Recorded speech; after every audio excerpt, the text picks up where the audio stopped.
안녕하세요, 여러분. 성공합시다. 오늘은 굳게 설 수 있는 힘에 대해서 알아볼 텐데요. 우리가 어떤 곳에 굳게 서 있으려면, 떠밀려 가지 않으려면 강력한 힘이 필요해요. 그런데 그 힘은 우리 안에 없어요. 그러면 어떻게 그 힘을 공급받아야 하는지 히브리서 기자가 알려주고 있는데요. 한번 들어가서 살펴보도록 할게요. 우선 오늘 살펴볼 본문은 처음 시작은 하나님께 나아가라고 권면하고 있고요. 주의 날이 반드시 온다는 경고로 마무리하고 있어요. 또 하늘의 성소에 시선을 고정시키고 그곳에 들어가라는 명령이 우리가 너무나 잘 알고 있는 소위 믿음장인 11장, 12장의 믿음의 여정으로 이끌고 있죠. 그 믿음의 여정으로 한번 함께 들어가 볼게요. 19절. 그러므로 형제들아 우리가 예수의 피를 힘입어 성소에 들어갈 담력을 얻었나니. 자, 예수의 피를 힘입어서 담대하게 지성소로 들어가라고 권면하고 있어요.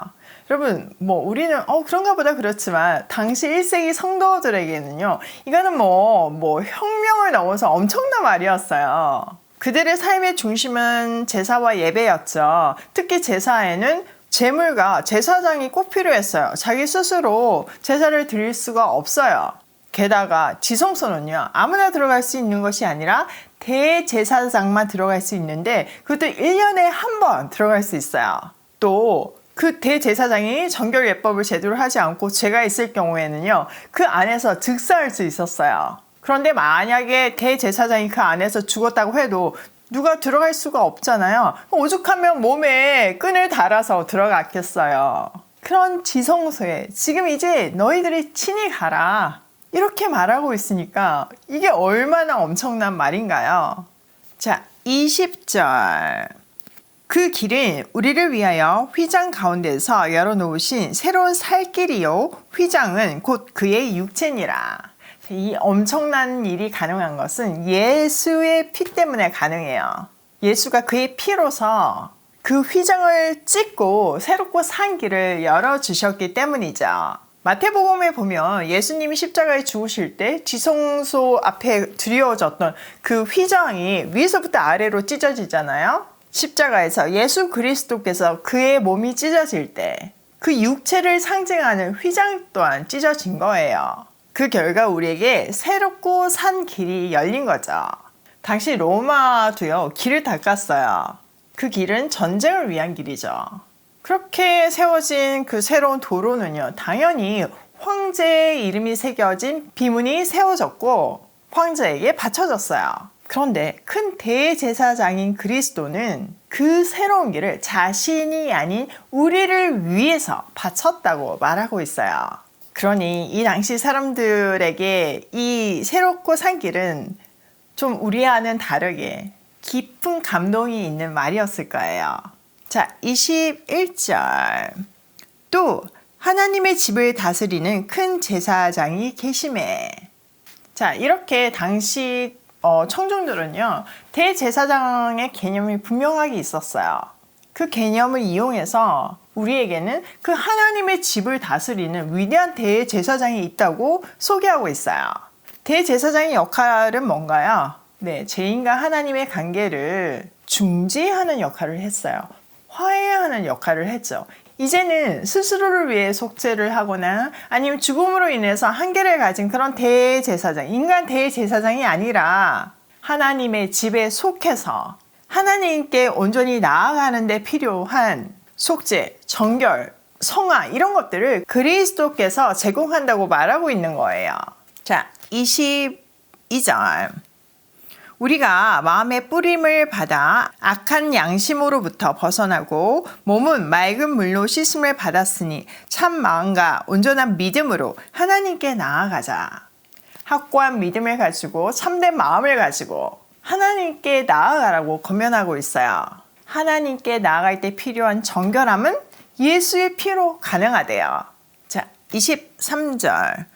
또 약속하신 이는 믿으시니 우리가 믿는 도리의 소망을 움직이지 말며 굳게 잡고. 자, 우선 하나님은 믿으신 분이래요. 이 믿으시다는 말은 믿을 수 있는 분이시라는 거죠.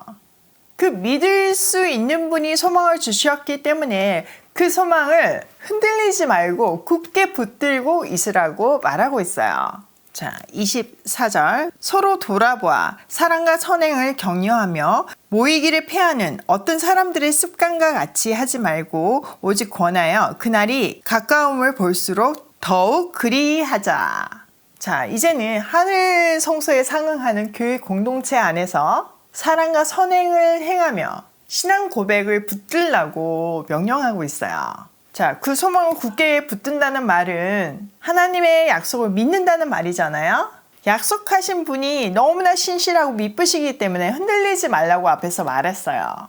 왜냐하면 하나님의 신실함은 우리 믿음의 기초이기 때문이죠. 그리고 그 고백한 그 소망을 굳게 지키래요. 사실 우리가 고백하는 것과 그 고백을 붙잡고 끝까지 가는 것은 좀 차원이 다른 이야기예요. 그것은 믿는 것은 우리 삶에서 보여야 하기 때문이죠. 그것을 보여내는 방법으로 서로 마음을 써서 사랑과 선한 일을 하도록 서로 격려하래요. 또 어떤 사람들의 습관처럼 모이기를 그만하지 말고 서로 격려하면서 더 힘써 모이래요. 자, 당시 1세기 성도들은요, 로마로부터 이제 물리적인 압박을 받고 있었고, 또 유대교로부터 희우 속에서 계속 이제 떠나려 갈 위기 가운데 있었잖아요. 그러다 보니까 너무 힘든 거예요. 아, 진짜 이게 맞나? 이런 생각도 들고, 오신다는 예수님은 오시지도 않고, 그러다 보니 그 의심이 슬금슬금 생기고, 공예배에 나오지 않는 사람들이 생겨났어요. 히브리서 기자는 그런 사람들의 습관처럼 하지 말고 더 힘써서 모이래요. 또 성도들의 믿음은 사회에서 사랑과 선행으로 표현되는데 그 믿음을 서로 격려하면서 사랑하면서 선행을 행하면서 보이라고 하는 거죠. 주의 날이 가까울수록 더 그렇게 해야 한대요. 사실 예배에 안 나온다는 것은 믿음이 흔들리는 증거이고 배교의 시작이에요. 그런 의미에서 사실 요즘 상황도 너무 걱정스러워요. 코로나로 인해서 어쩔 수 없이 온라인 예배가 시작되었죠. 그런데 이제는 나와도 되는 상황인데도 그냥 온라인 예배에 너무 익숙해져서 그냥 그 온라인 예배가 당연시 되고 있어요. 어제 밤에 우리 큰아들과 1시간 넘게 신앙에 대해서 이야기를 했어요. 근데 참 귀한 고백을 하더라고요. 지난 이제 몇 달 동안 주일에 이제 중요한 세미나를 이끌게 되었대요. 아침 일찍 하는 거라 예배에 방해되는 시간이 아니었기 때문에 이제 하기는 했는데 시작하고 보니까 결국 예배에 온전히 집중도 못하고 세미나에 그것도 이제 마음에 이제 좀 길티가 있으니까 적극적으로 하지 못했다는 거예요. 그러면서 예배가 얼마나 중요한지를 다시 한번 깨달았대요. 그 몇 달을 통해서 예배 자리에서의 승리가 삶에서의 승리라는 것을 확인할 수 있었대요. 맞아요. 우리가 온 마음으로 하나님을 예배할 때 그곳에서 치유와 회복과 그리고 한 주를 살아갈 힘이 주어져요. 그것이 그 힘이 주어져야지만 우리가 일상에서 승리할 수 있죠. 모이기를 피하는 것, 비대면, 온라인으로 점점 바뀌는 것은 엄청 편리해요. 그렇지만 그 편리함의 대가로 소중한 가치가 사라지고 중요한 것을 놓치고 있음을 꼭 알아야 해요. 자, 오늘 내용을 우리 삶에 한번 적용을 해보면 첫 번째, 예배의 승리가 일상의 승리로 이어진다. 제가 금방 설명드렸죠? 정말 저는 그걸 너무 확신해요. 두 번째, 예수의 피를 힘입어 담대히 하나님께 나아가자. 우리가 하나님께 나아갈 수 있는 장애물은 하나도 없어요. 그 어떤 죄도, 그 어떤 부족함도 하나님과 나 사이를 가로막지 못해요. 왜냐하면 예수의 피가 있기 때문이죠. 세 번째, 서로 마음을 써서 사랑과 선한 일을 하도록 격려하자. 우리 오일 패밀리들은 이걸 하고 있잖아요. 지금 현재 크리스마스 선물 보내기를 하고 있어요. 이제 선물이 전달되고 전국에서 올라오는 사연들이 본부로 주어지고 있는데요. 너무 감동스러워요. 소망이 있는 교회 팀에서 지난 여름에 한 보육원을 이제 물놀이로 섬겨주셨어요. 그런데 이번에는 크리스마스 선물로 섬겨주셨어요.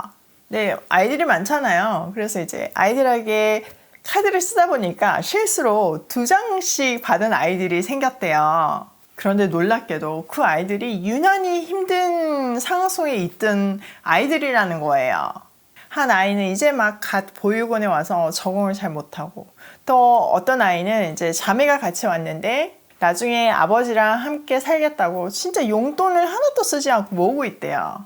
그러니까 여러 가지 사연이 있는 아이들에게 우연이라고 말하기에는 너무나 어렵게 카드가 2장씩 전해진 거죠. 사랑이 2배가 전해진 거죠.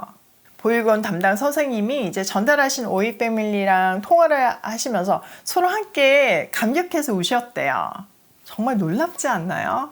하나님이 하시지 않으시면 어떻게 그런 일이 일어나겠어요? 하나님은 우리에게 이렇게 선한 마음을 주시고 또 그것을 이루어가게 하세요. 서로를 격려하며 응원하면서요. 또 하나님이 함께 하심을 보여주면서요.